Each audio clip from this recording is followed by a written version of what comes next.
ஸ்தோத்திரம் ஆண்டவரே, ஸ்தோத்திரம் அப்பா. நன்றியோடு துதிக்கிறோம் சுவாமி ராஜா. அப்பா இந்த மதர்ஸ் டே அப்பா நாங்கள் நினைவு கூறும்படியா தகப்பனே நீர் கொடுத்தது இந்த பாகியத்துக்காக நாங்கள் ஸ்தோத்தரிக்கிறோம் சுவாமி ராஜா. அப்பா எங்கள் ஈசி செம்பியும் சபைக்காக நாங்கள் ஸ்தோத்தரிக்கிறோம் சுவாமி. அப்பா திருமணமாகி ஆண்டவரே நீர் கொடுத்ததான குழந்தை பாகியத்துக்காக நாங்கள் ஸ்தோத்தரிக்கிறோம் சுவாமி. அவர்களையும் அவர் பிள்ளைகளையும் ஆசீர்வதிக்கும் நாங்கள் ஜெபிக்கிறோம் சுவாமி. அதே போல தகப்பனே அப்பா குழந்தை இல்லாத பிள்ளைகளையும் நோக்கி நாங்கள் பார்க்கிறோம் சுவாமி ராஜா. அன்றை கண்ணாலே கட்டாட்சித்தது போல தகப்பனே பிள்ளைகளையும் கட்டாட்சித்து தகப்பனே ராஜா. அடுத்த வருஷம் தகப்பனே பிள்ளைகளை ஏந்தி கொண்டு வரும்படியாக நாங்கள் ஜெபிக்கிறோம் சுவாமி ராஜா. அப்பா சபையாய் நாங்கள் ஜெபிக்கிறோம் சுவாமி ராஜா. நீர் பெரிய காரியங்களை செய்கிற தேவன் ஆண்டவரே, நீர் அற்புதங்களை செய்கிற தேவன் ஆண்டவரே. அப்பா நீர் மாத்திரம் மகிமைப்படுங்க சுவாமி. இயேசுவின் நாமத்திலே ஜெபிக்கிற நல்ல ஆண்டவரே, ஆமென்.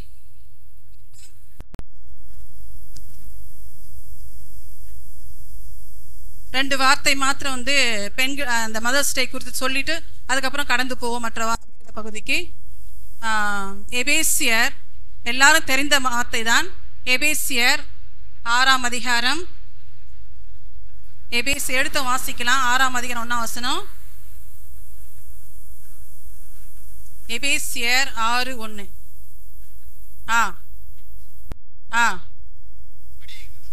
இது நியாயம். ஆமா. அடுத்தது உனக்கு நன்மை உண்டாயிருப்பதற்கும் பூமியிலே உன் வாழ்நாள் நீடித்திருப்பதற்கும் உன் தகப்பனையும் உன் தாயையும் கனப்பண்ணுவாயாக என்பதே வாக்குத்தத்தமுள்ள முதலாம் கற்பனையா இருக்கிறது. ஆமென். இந்த இடத்துல பார்க்கும் ஆண்டவர் சொல்றாரு, உன் தகப்பனையும் உன் தாயையும் நீ கனம் பண்ணுவாயாக.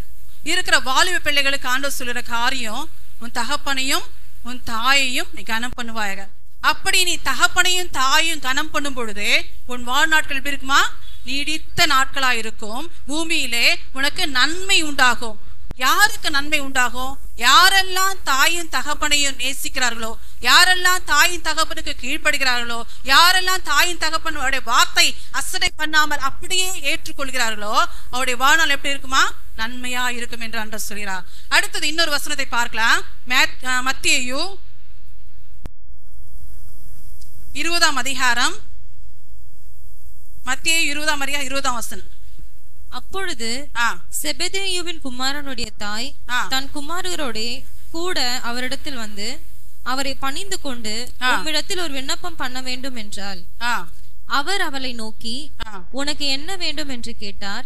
அதற்கு அவள், உம்முடைய ராஜ்யத்திலே என் குமாரராகிய இவ்விரண்டு பேரில் ஒருவன் உமது வலது பரியசத்திலும் ஒருவன் உமது இடது பரியசத்திலும் உட்கார்ந்திருக்கும்படி அருள் செய்ய வேண்டும் என்றாள். ஆமென். இந்த இடத்துல அந்த தாய் வேண்டிக் கொள்ளுற காரியத்தை பாருங்க. ஆண்டவரிடத்துல வந்து பணிந்து கொண்டு அவங்க கேட்கிற காரியம், ஆண்டவரே ராஜ்யத்துல என் குமாரராகிய இந்த 2 பிள்ளைகள், ஒரு பிள்ளை என் வலது பக்கமோ ஒரு பிள்ளை என் இடது பக்கமோ இருக்க வேண்டும் என்று அவங்க அவ்வளவு ஆசைப்படுகிறார்.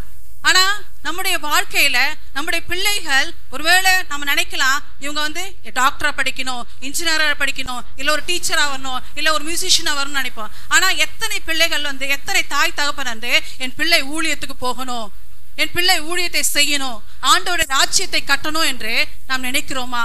அதான் யோசிக்கணும். இந்த செபதேயுடைய குமாரனுடைய தாய் என்ன நினைக்கிறாங்கன்னா, ஆண்டவரிடத்தை விண்ணப்பம் பண்றாங்க. அவங்க விண்ணப்பம் பண்ணி, என் மகன் என் 2 பிள்ளைகள் உன் ராஜ்யத்துல ஒருவன் வலது பக்கத்திலும் ஒருவன் இடது பக்கத்தில் இருக்க வேண்டும் என்று எவ்வளவு அந்த வாஞ்சை அவங்களுக்குள்ள இருந்ததுனால்தான் அவங்க அப்படி ஆண்டவரிடத்துல வேண்டிக் கொண்டாங்க. ஆனா நம்முடைய வாழ்க்கையில இப்படிப்பட்ட காரியத்தை நம்ம செய்யணும். ஒருவேளை படிக்கலாம், படித்த பிறகு அவன் என்ன செய்யணும்? நீ தேவனுடைய ராஜ்யத்தை கட்டணும் என்று எத்தனை தாய் தகப்பன் ஜெபிக்கிறார்களோ அந்த பிள்ளைகளுடைய வாழ்க்கை எப்படி இருக்குமா? ஆசீர்வாதமா இருக்கணும். இன்றைக்கு இந்த மதர்ஸ் டேல நம்ம கற்றுக்கொள்கிற காரியம் நம்முடைய பிள்ளைகளுக்காக நம்ம ஜெபிக்கிற தாய் தகப்பனாக மாற வேண்டும். அப்படி நம்முடைய ஜெபிக்கிற தாய் தகப்பனாக மாறும் பொழுது நம்முடைய பிள்ளைகளுடைய வாழ்க்கை எப்படி இருக்குமா? ஒரு செழிப்பு உண்டாகும், ஒரு ஆசீர்வாதம் உண்டாகும். அதே போல இன்றைக்கு ஏற்படுத்தப்பட்ட வார்த்தை சங்கீதக்கார புஸ்தகத்திலே, தாவீது சங்கீதக்கார புஸ்தகத்திலே 115ஆம் சங்கீதத்தில 115ஆம் சங்கீதம் 12ஆம் வசனத்துல 2 வார்த்தை பார்க்கலாம். கர்த்தர் நம்மை நினைத்திருக்கிறார், அவர் ஆசீர்வதிப்பார். இந்த வார்த்தை மாத்திரம் போதும். கர்த்தர் நம்மை நினைத்திருக்கிறார், அவர் ஆசீர்வதிப்பார். முதலாவது, அவர் எப்படிப்பட்டவர்களை தேவன் நினைக்கிறார், எப்படிப்பட்டவர்களை தேவன் ஆசீர்வதிக்கிறார் என்று பார்க்கும் பொழுது முதலாவது அவர் சொல்றாரு, நீதிமானையும் உத்தமனையும் அவர் நினைக்கிறார், அவரை தான் அவர்களை ஆசீர்வதிப்பார். இந்த இடத்துல பார்க்கும் பொழுதே ஆதியாகமம் புத்தகத்துல 8ஆம் அதிகாரத்துல 1ஆம் வசனம் படிக்கலாம். எடுத்து வாசிக்கலாம். ஆதியாகமம் 8ஆம் அதிகாரம் 1ஆம் வசனம். தேவன் நோவாவையும் அவனுடனே பேழையில் இருந்த சகல காட்டு மிருகங்களையும் சகல நாட்டு மிருகங்களையும் நினைத்தருளினார். தேவன் பூமியின் மேல் காற்றை வீச பண்ணினார், அப்பொழுது ஜலம் அமர்ந்தது. ஆமென். இந்த இடத்துல தேவன் யாரை நினைத்தருளினார்? தேவன் நோவாவையும் அவன் குடும்பத்தாரையும் நினைத்தறினார், சகல நாட்டு மிருகங்களையும் நினைத்தறினார். ஏன் காரணம்? நோவாவை ஆண்டவர் நினைத்திருக்கணும். இருக்கிற எல்லா ஜனங்களும் இருக்காங்க, ஆனா அந்த ஜனங்களை அவர் நினைக்கலையே. ஏன் நோவாவை மாத்திரம் நினைத்திருக்கிறாரே? நோவாவுக்குள்ள குணாதிசயங்கள் என்ன என்று பார்க்கும் பொழுது 6ஆம் அதிகாரம் எடுக்கலாம். 6ஆம் அதிகாரத்துல 8ஆம் வசனம் படிக்கலாம்.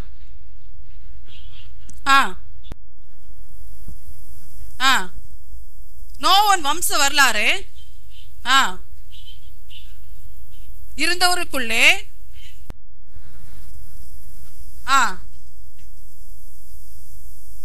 ஆமென். இதுதான் காரணம். தேவன் நோவாவை நினைத்ததற்கு காரணம் என்னன்னா, நீதிமான் நோ எப்படின்னா நீதிமானா இருக்கிறான், உத்தமனா இருக்கிறான், தேவனோடு கூட சஞ்சரித்து வந்தவன். இந்த 3 காரியங்களை நினைத்துதான் தேவன் நோவாவை நினைத்திருந்தான். இந்த இடத்துல பார்க்கும் பொழுது நம்முடைய வாழ்க்கையில நாம் எத்தனை பேர் ஒருவேளை நீதியா இருக்கிறோமோ, எத்தனை பேர் உத்தமமா இருக்கிறோமோ நமக்கு தெரியாது. ஆனா ஆண்டவருடைய பாதத்துல அமர்ந்து ஆண்டவருடைய பாதத்துல நாம் கேட்டுக்கொள்ளும் பொழுது நாம் எந்த அளவுக்கு நீதியா நடக்கிறோமோ, எந்த அளவுக்கு உத்தமமா இருக்கிறோம் என்று நம்மை மற்றவங்க சொல்ல முடியாது. நம்ம வாழ்க்கையை நாம் தான் சோதித்து பார்த்துக்கணும், நாம் எந்த அளவுக்கு நீதியா இருக்கிறோம் என்று சொல்லி. அதுதான் இந்த இடத்துல பார்க்கும் பொழுது நீதிமொழிகள் 20:27 நீதிமான் தன் உத்தமத்திலே நடக்கிறான், அவனுக்கு பிறகு அவன் பிள்ளைகள் பாக்கியவானாய் இருப்பார்கள். ஒருவேளை நம்முடைய வாழ்க்கையில நாம் நீதியாய் நடக்கும் பொழுது ஒருவேளை நமக்கு பின் நம்முடைய பிள்ளைகள் பாக்கியவானா இருப்பாங்க. அப்போ இந்த நாளிலே இந்த வார்த்தை கேட்டுக்கொண்டு நம்முடைய வாழ்க்கையில நோவா எப்படி நீதிமான இருந்து தன் குடும்பத்தை கட்டினானோ அதே போல நாமும் நீதியாய் வாழ்ந்து நம் குடும்பத்தை என்ன செய்யணும்? கட்டுரையாய் மாறணும். அதே போல சொல்றாரு, அதன் பிறகு அவருடைய பிள்ளைகள் எப்படி இருப்பாங்களா? பாக்கியவானா இருப்பாங்க. அப்போ நம்முடைய பிள்ளைகள் பாக்கியவான்களா, நம்முடைய பிள்ளைகள் பாக்கியவதிகளா இருக்க வேண்டும் என்று சொன்னா நோவாவை போல என்ன செய்யணும்? நீதியாய் வாழணும், உத்தமமாய் வாழணும். ஆனா இது ஆண்டவருடைய பார்வைக்கு மாத்திரம் தெரியும், மனுஷரை நாம் நம்ப வைக்கலாம் எவ்வளவு சொல்லி. ஆனா ஆண்டவர் ஒருத்தர் பார்த்து கொண்டு இருக்கிறார் என்று நம்ம முதலாவது என்ன செய்யணும்? அறிந்து கொள்ளணும். ஏன்னா ஒவ்வொருவரும் நம்முடைய அன்றாட வாழ்க்கையில நாம் எந்த அளவுக்கு ஆண்டவருடைய பக்கத்துல இருக்கிறோம், எந்த அளவுக்கு ஆண்டவரை சார்ந்து கொள்கிறோம், எந்த அளவுக்கு ஆண்டவரை பிடித்துக் கொள்கிறோம் என்று நாம் யோசித்து பார்க்கணும். இந்த இடத்துல பார்க்கும் பொழுது அவர் சொல்றாரு, உத்தமனாய் நடக்கிறவன் ரட்சிக்கப்படுவான். இது ஆண்டவருடைய வார்த்தை. யாரெல்லாம் அவருடைய வார்த்தைக்கு உத்தமமா நடக்கிறார்களோ அவர் சொல்றாரு, அவன் அவருடைய வாழ்க்கையில் என்ன செய்வான்? ரட்சிக்கப்படுவான் என்று ஆண்டவர் சொல்கிறார். அடுத்தது உண்மை செய்வான், பரிபூர்ணமான ஆசீர்வாதம் பெறுவான். இதுதான் இந்த காரியம். இந்த நோவோட வாழ்க்கையில அவர் எப்படி உத்தமமா இருந்தாரோ, எப்படி நீதியா இருந்தாரோ அதே போல நாம் வாழும் பொழுது நம்ம என்ன செய்யணும்? பரிபூர்ணமான ஆசீர்வாதத்துல நம்மளோட வாழ்க்கை அடைய முடியும். ஆனா அதெல்லாம் இல்ல, அதெல்லாம் வேண்டாம்னு சொல்லி நம்ம நினைக்கும் பொழுது அந்த எவ்வளவுதான் நம்மளுக்கு பணம் வந்தாலும், எவ்வளவுதான் நம்மளுக்கு வருமானம் வந்தாலும் நம்மளோட வாழ்க்கை என்ன இருக்காது? ஆசீர்வாதமா இருக்காது. யார் ஆண்டவருடைய பார்வைக்கு உத்தமமாய் உண்மையாய் யதார்த்தமாய் நீதியாய் நடக்கும் பொழுது அவர் சொல்றாரு, நீ பரிபூர்ணமான ஆசீர்வாதத்தை பெறுவார் என்று ஆண்டவர் சொல்கிறார். அடுத்தது பார்க்கும் பொழுது இரண்டாவது காரியம், முதலாவது நீதியா இருக்கணும். இரண்டாவது காரியம் அவருடைய கட்டளைகளை அவள் பிரமாணங்களை கை கொள்ள வேண்டும். 1 நாளாகமம் புத்தகத்துல 1 நாளாகமம் 16ஆம் அதிகாரம் 16ஆம் வசனம். 1 நாளாகமம் 16:16 எடுத்து வாசிக்கலாம். அவர் ஈசாக்குக்கு இட்ட ஆணையையும் என்றென்றைக்கும் நினைத்திருங்கள். ஆமென். இந்த இடத்துல பார்க்கும் பொழுது அதுக்கு முன்பு உள்ள வசனத்தை அவர் பார்க்கலாம். 1000 தலைமுறைக்கென்று அவர் கட்டளையிட்ட வாக்கையும் ஆபிரகாமோடு அவர் பண்ணின உடன்படிக்கையும் அவர் ஈசாக்கிட்ட ஆணையும் என்றென்றைக்கு நினைத்திருக்கீங்கள். அவர் அதை யாக்கோபுக்கு பிரமாணமாகவும் இஸ்ரவேலுக்கு நித்திய உடன்படிக்கையாக உறுதிப்படுத்தி உங்கள் சுதந்திர பாகமாக கானான் தேசம் உனக்கு தருவேன் என்றார். இந்த இடத்துல பார்க்கும் பொழுது ஆபிரகாம் பிறகு அவருடைய மகன் ஈசாக்கு, அதற்கு பிறகு யாக்கோபு. ஆபிரகாம் என்ன செய்தாரு? தேவனுடைய வார்த்தைக்கு கீழ்ப்படிந்தார். அதனால அந்த சந்ததி அவர் சந்ததி எப்படி தான் ஆசீர்வாதம் மாறிடுச்சு. அதனால தான் ஆண்டவர் சொல்றாரு, அவர் ஈசாக்கு கிட்ட ஆணையை என்றென்றைக்கும் நினைத்திருக்க. ஏன்னா அவர் சொல்றாரு, நீங்க பாலும் தேனும் தேசத்துக்கு நீங்க போவீங்க என்று ஆண்டவர் சொல்றார். அந்த பாலும் தேனும் அந்த செழிப்புள்ள ஒரு தேசத்துக்கு கடந்து போகணும்னா முதலாவது என்ன செய்யணும்? ஆண்டோடைய வார்த்தைக்கு என்ன செய்யணும்? கீழ்ப்படியணும். இந்த இடத்துல ஆபிரகாம் வந்து அவனுடைய சொல்லுக்கு கீழ்ப்படிந்தா, அவனுடைய வார்த்தைக்கு அவர் மீறி நடக்கல. அவர் என்ன செய்தாரு? அவனுடைய வார்த்தை அப்படியே உறுதியை பற்றி கொண்டார். அதுக்கப்புறம் பார்க்கும்போது 19 வசனம் படிக்கலாம். அக்காலத்தில் கைக்குட்பட்ட சொற்ப ஜனங்களும் பரதேசிகளுமா இருந்தார்கள். அவர்கள் ஜனத்தை விட்டு மறு ஜனத்தண்டைக்கும் ஒரு ராஜ்யத்தை விட்டு மறு தேசத்தாராண்டைக்கும் போனார்கள். அவர்களை ஒடுக்கும்படி ஒருவருக்கு இடம் கொடாமல் அவர் நிமித்த ராஜாக்களை ஆசிரியர் அடிந்து கொண்டார். ஆண்டோடைய ஜனங்கள் பட்சத்துல ஆண்டவர் அவர் கூட இருப்பார். அவங்களுக்கு விரோதமா யாரும் எழுப்ப விட மாட்டார். ஏன்னா அவருடைய பிள்ளைகள், அவருடைய சுதந்திரம் அவர்கள். அதனால தான் யாரையும் அவரை தொடவிட மாட்டார். ராஜாக்களை கடிந்து கொண்டு, நான் அபிஷேகம் பண்ணினவர்களை நீங்கள் தொடாமல், 22 வசனம், என்னுடைய தீர்க்கதரிசிகளும் தீங்கு செய்யாமல் இருங்கள். இந்த இடத்துல பார்க்கும் பொழுது ஆண்டவர்ல அபிஷேகப்பட்ட ஊழியக்காரர் ஏதாவது நாம் சொல்லும் பொழுது, அவர் கடிந்து கொள்ளும் பொழுது நம்ம என்ன செய்யறோம்? அவர் விரோதமா எழும்புகிறோம். ஆனா இந்த இடத்துல பார்க்கும் பொழுது அப்படி எழும்ப கூடாது. ஊழியக்காரர் யாருடைய சுகத்தை விரும்பா? ஊழியக்காரர் தன்னுடைய சபையை விரும்புகிறவர், தன்னுடைய சபையுடைய ஜனங்களை விரும்புகிறார். தன்னுடைய சபையில் உள்ள ஜனங்களுக்காய் அவருக்காக ஜெபிக்கிறவர்கள். அவர் செய்கிற காரியங்களை நாம் ஏற்றுக்கொண்டு, அவர் என்ன வார்த்தை சொல்றாரோ, அந்த பலிபீடத்துல இருந்து என்ன வார்த்தை கடந்து வருகிறதோ, என்ன வார்த்தை அவர் சொல்றாரோ அதன்படி என்ன செய்யணும்? நாம் கீழ்ப்படிகளா மாறணும். அப்படி நாம் கீழ்ப்படியும் பொழுது அவர் சொல்றாரு, அவர் ஆபிரகாமுக்கும் ஈசாக்குக்கும் யாக்கோவும் கொடுத்த அவர் கட்டளைகளை நமக்கும் கொடுப்பார். அந்த கட்டளைகளை என்ன செய்யணும்? கை கொள்ள வேண்டும். எப்படி அவர்களை ஆசீர்வதித்தாரோ, வானத்தின் நட்சத்திரங்களை போல, கடற்கரை மணலை போல அவர் ஆசீர்வாதங்களை கொடுத்தாரோ, அதே போல இன்றைக்கு அப்படிப்பட்ட ஆசீர்வாதத்தை நாம் காண வேண்டும் என்றால் ஆபிரகாமை போல நாம் வாழணும், ஈசாக்கை போல வாழணும், யாக்கோபை போல நாம் வாழணும். அடுத்தது பார்க்கும்போது சொல்றாரு, கர்த்தர் 25 வசனம், கர்த்தர் பெரியவரும் மிகவும் துதிக்கப்படத்தக்க பயப்படத்தக்க. ஆமென். இந்த இடத்துல கர்த்தர் பெரியவராய் இருக்கிறார். அவர் பெரியவராய் இருக்கிறதுனால தான் நம்ம இந்த இடத்துல உட்கார்ந்து இருக்கிறோம். ஏன்னா நம்முடைய காரியங்கள் நமக்கு தெரியும், நம்முடைய எல்லா காரியங்களும் அவர் அறிந்திருக்கிறார். அவருடைய கிருபை தான் நம்ம இடத்துல இந்த ஜீவனோடு கூட வைத்திருக்கிறார். அதை நம்ம எண்ணி பார்க்கணும். எல்லா தேவர்களையும் பயப்படத்தக்கவர் அவர் ஒருவரே. அவரை சார்ந்து கொண்டா போதும், அவரை பற்றி கொண்டா போதும். நம்முடைய வாழ்க்கை எப்படி இருக்குமா? ஆசீர்வாதமா மாறும். எப்படி ஆபிரகாமுக்கு ஆசீர்வாதத்தை கொடுத்தாரோ, யாக்கோபுக்கு அவர் பிள்ளைகளுக்கு ஆகிய ஈசாக்குக்கும் யாக்கோபுக்கும் எப்படி அவர் ஆசீர்வாதத்தை கொடுத்தாரோ, அதே போல இன்றைக்கு நம்முடைய வாழ்க்கையில ஒரு தாயின் தகப்பனுமாக எப்படி ஆண்டவருடைய வார்த்தைக்கு நாம் கீழ்ப்படிந்தா நம்முடைய சந்ததி இருக்குமா? ஆசீர்வாதமாகும். சந்ததி சந்ததியாய் ஆசீர்வாதமாய் மாறணும்னா அவருடைய வார்த்தைகளை கை கொள்ளணும். அவருடைய கட்டளைகளையும் அவருடைய பிரமாணங்களையும் எல்லாத்தையும் என்ன செய்யணும்? கை கொள்ள வேண்டும். அடுத்ததாய் பார்க்கும் பொழுது 1 சாமுவேல் 1 அதிகாரம் 19 வசனம் எடுத்து வாசிக்கலாம். அவர்கள் அதிகாலையில் எழுந்து கர்த்தரை பணிந்து கொண்டு ராமாவில் இருக்கிற தங்கள் வீட்டுக்கு திரும்பி போனார்கள். எல்கானா தன் மனைவியாக அன்னாளை அறிந்தான். கர்த்தர் அவனை நினைத்தருளினார். ஆமென். இந்த இடத்துல கர்த்தர் செய்தாரு, அன்னாளை நினைத்தருளினார். காரணம், அன்னாளை நினைத்தற காரணம் என்னன்னா, அவங்க என்ன செய்தாங்க? 10ஆம் வசனம் படிக்கலாம்.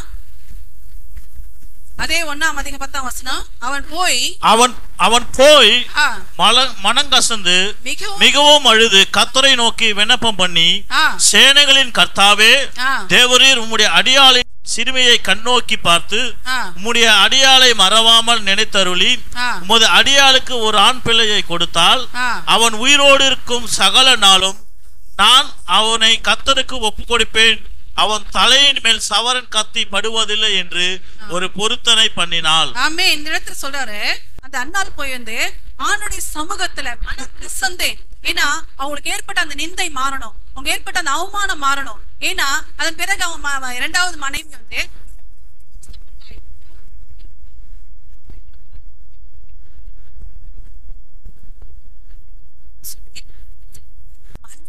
அளந்து விண்ணப்பம் பண்ணி அடுத்தவங்க சொல்றாங்க 12ஆம் வசனம், அவள் கர்த்தருடைய சந்நிதியில் வெகு நேரம் ஜெபம் பண்ணுகிற பொழுது ஏலி அவள் வாயை கவனித்துக் கொண்டு இருந்தான். அந்த இடத்துல பார்க்கும் பொழுது வெகு நேரம் அவனுடைய சமூகத்துல என்ன செய்தாங்க, அவங்க விண்ணப்பம் பண்ணி கொண்டு இருந்தாங்க. அப்போ இன்றைக்கு ஒரு குறைவு நமக்கு ஏற்படும் பொழுதே நம்ம என்ன செய்யணும், மனுஷனிடத்துல பகிர்ந்து கொள்ளணும். ஆனா மனுஷனிடத்துல பகிர்ந்து கொள்ள தேவாதி தேவன் உணர்ந்தாங்க.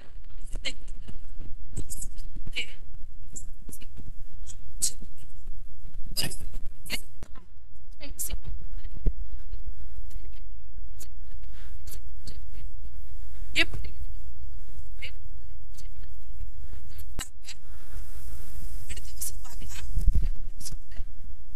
அண்ணா தன் இருதயத்துல பேசினால் இல்ல 17ஆம் வசனம், அதற்கு ஏலி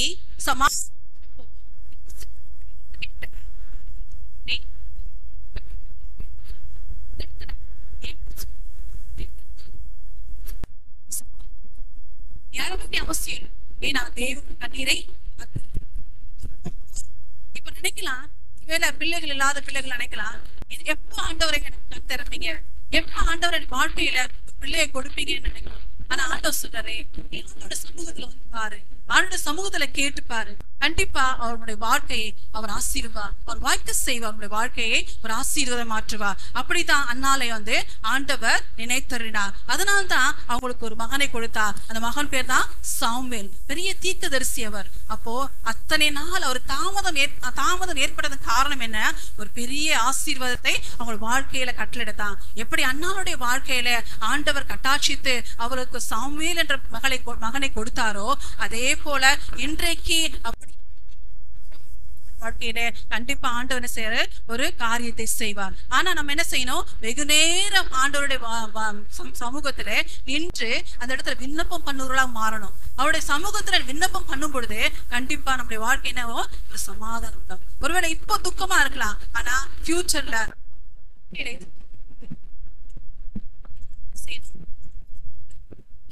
யாரெல்லாம் பொறுத்து கொண்டு யாரெல்லாம் வாழ்க்கையில கண்டிப்பா ஆண்டவர் செய்வாரு என்ற நிச்சயம் நமக்குள்ள வரணும். ஒரு நம்பிக்கை நமக்குள்ள வரும் பொழுது கண்டிப்பா நம்முடைய வாழ்க்கை என்ன செய்வாரு, ஆண்டவர் ஆசீர்வதிப்பார். அடுத்தது பார்க்கும் பொழுது நியாயாதிபதிகள் 16ஆம் அதிகாரம்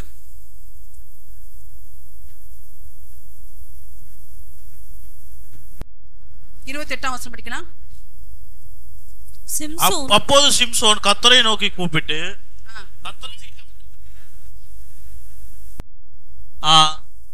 நான் என் 2 கண்களுக்காக ஒரே தீர்வாய் பெலிஸ்தர் தரையிலே பழிவாங்காதபடிக்கு இந்த ஒரு விஷயம் மாத்திரம் என்னை நினைத்தருளும் தேவனை பலப்படுத்தும் என்று சொல்லி, சிம்சோன் அந்த வீட்டை தாங்கி நிற்கிற 2 நடு தூண்களில் ஒன்றை தன் வலது கையினாலும் மற்றொன்றை தன் இடது கையினாலும் பிடித்து கொண்டு, என் ஜீவன் பெலிஸ்தரோடு கூட மடியை கடவுது என்று சொல்லி பலமாக சாய்க்க அந்த வீடு போதும். அப்பொழுது சிம்சோன் கர்த்தரை நோக்கி கூப்பிட்டு, கர்த்தராகிய ஆண்டவரே, நான் என் 2 கண்களுக்காக ஒரு தீர்வை பெலிஸ்தர் கையில பழிவாங்கும்படிக்கு இந்த ஒரு விசை மாத்திரம் என்ன செய்ய என்னை நினைத்தருளும்.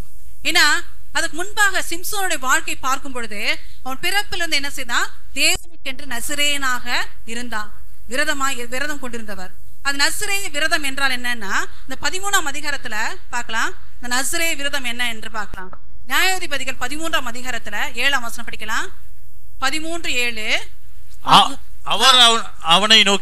அவர் என்னை நோக்கி இதோ நீ கர்ப்பம் தரித்து ஒரு குமாரனை பெறுவாய், ஆதலால் நீ திராட்சை ரசமும் மதுபானமும் குடியாமலும் தீட்டானது ஒன்றும் புசியாமலும் இரு. அந்த பிள்ளை பிறந்தது முதல் தன் மரண நாள் மற்றும் தேவனுக்கென்று நசரேயனாய் இருப்பான் என்று சொன்னார் என்றால். ஆமென். இதுதான் நசரேய விரதம். கர்ப்பத்தில் ஒரு குமாரன் பிறப்பான், அவன் என்ன செய்யணும், திராட்சை ரசம் குடிக்க கூடாது, மதுபானம் குடியாமல் தீட்டானது ஒன்றும் புசியாமல் இரு. அந்த பிள்ளை பிறந்தது முதல் மரணம் மட்டும் தேவனுக்கு என்றே நசரேயனா இருப்பாங்க.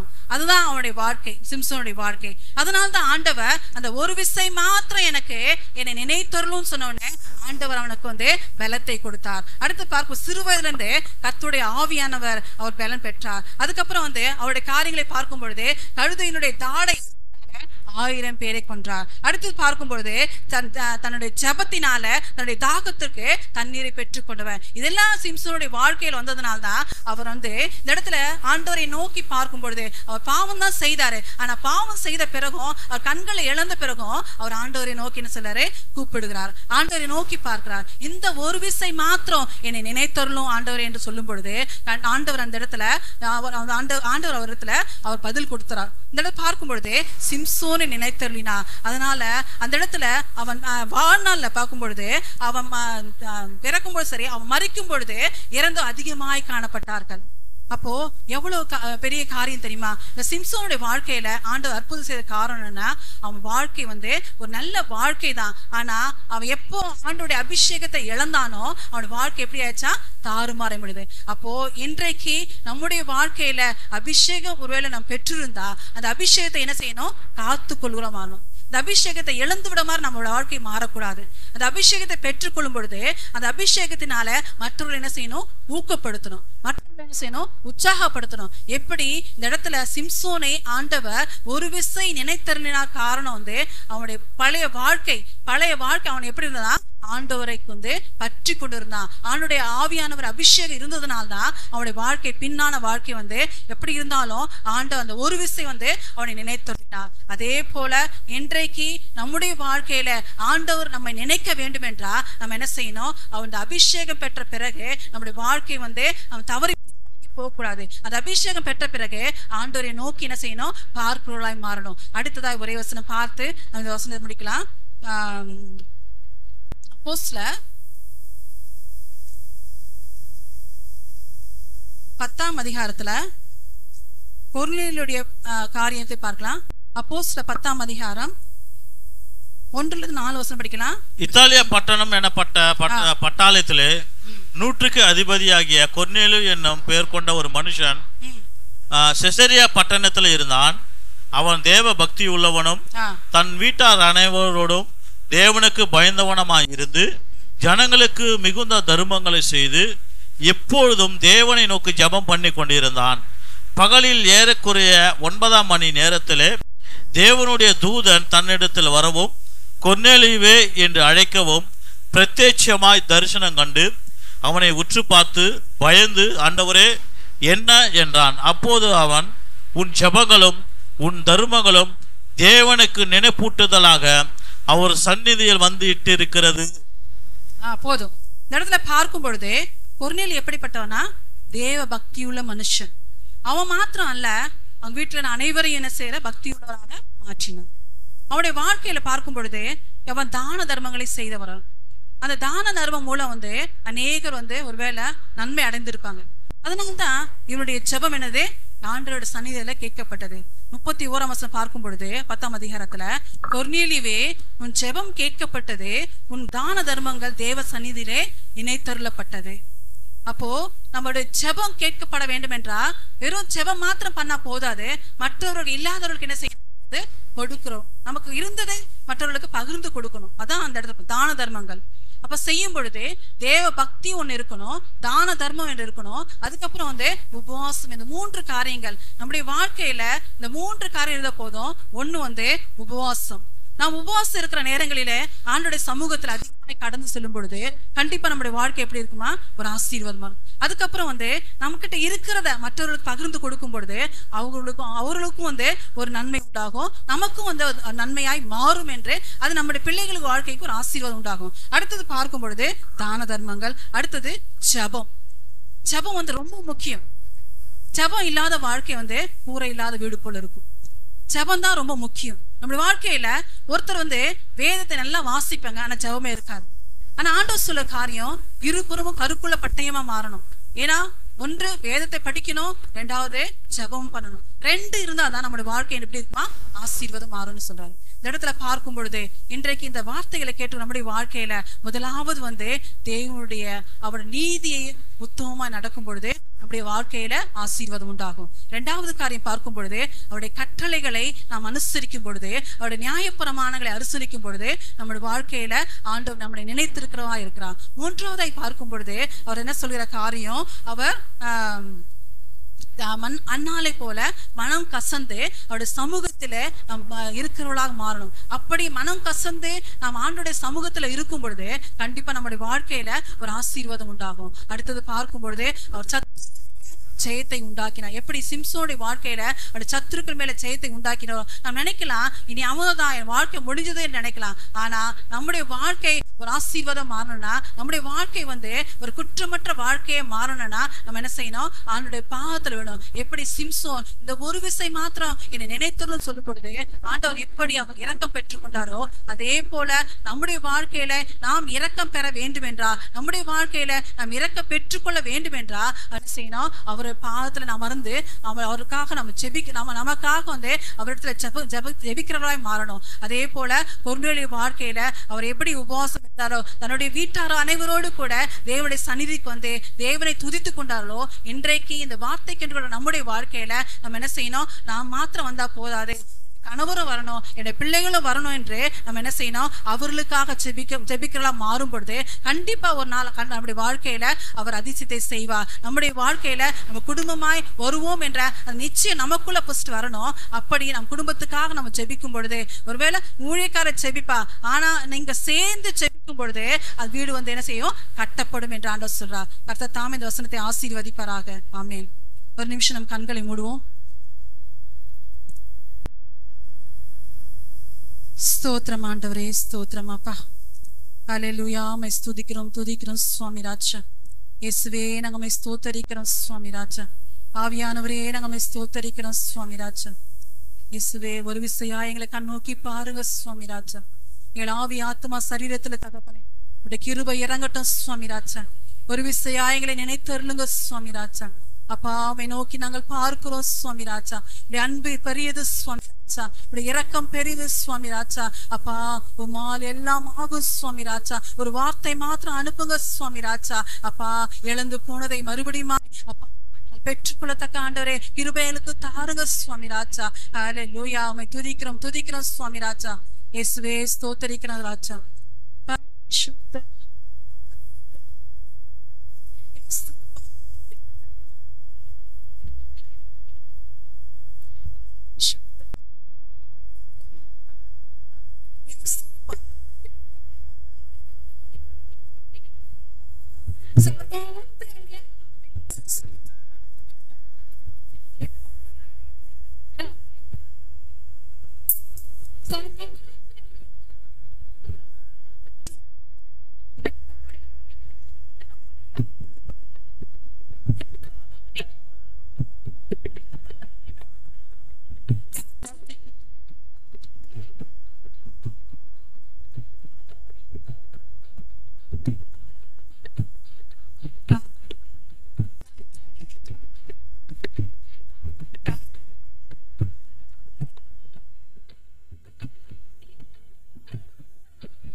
Halo నీవు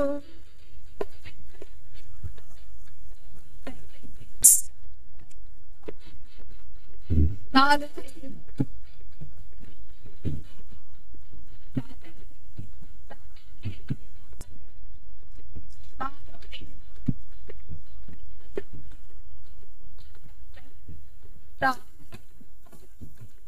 అందరినీ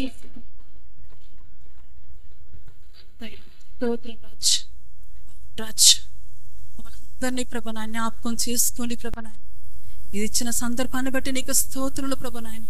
అవును రాజా, నీ చిత్తం మాత్రమే చేయాలి స్వామి రాజా. నీతో మేము ఉండాలి స్వామి రాజా. నీతో మేము ఏకమవ్వాలి స్వామి రాజా. ఒక్కసారి మీరు కనికరించి వచ్చిన ప్రతి బిడ్డ కొరకు ప్రార్థిస్తున్నాను ప్రభు నాయన. బిడ్డలందరూ మీరు దీవించి ఆశీర్వదించమని యేసు నామమున అడిగి వేడుకుంటున్నాను తండ్రి. ఆమేన్. నాపై కృప చూపుటకు నే పాటిదాననయా, నన్నెంతగా హెచ్చించుటకు నేనెంతటి దాననయా. నాపై కృప చూపుటకు నే పాటిదాననయా. కష్టాల కడలిలో కన్నీటిలో ఎలలో నా తోడు నిలిచావు, నన్ను ఆదరించావు. కష్టాల కడలిలో కన్నీటిలో ఎలలో నా తోడు నిలిచావు, నన్ను ఆదరించావు. అందరూ నన్ను విడసిన నన్ను విడువని యేసయ్యా, విడువను ఎడబాయనని నా తోడై నిలచితివా. ప్రేమించే ప్రేమమయుడా, నీ ప్రేమకు పరిమితులేవి. కృప చూపు కృపగల దేవా, నీ కృపకు సాటియే. ఏ పాటిదాననయా, నన్నెంతగా హెచ్చించుటకు నేనెంతటి దాననయా. నాపై కృప చూపుటకు. స్తోత్రం ప్రభా, స్తోత్రం రాజా. పరిశుద్ధ రాజ్యం కలిగిన దేవ, నీకు వందనాలు, స్తుతులు, స్తోత్రాలు స్వామి రాజా. ఈ దినం ప్రభు నాయన నీ వాక్యం ద్వారా మాతో మాట్లాడవు స్వామి రాజా. అయ్యా, మమ్మల్ని జ్ఞాపకం చేసుకోండి ప్రభు నాయన. మమ్మల్ని ఆశీర్వదించే దేవుడు ప్రభు, నీకు స్తోత్రం నాయన. అయ్యా, ఎక్కడ ఒకరు ముద్రలు కలిసి ప్రార్థిస్తారు ఆ స్థలంలో ఉంటానని చెప్పాను.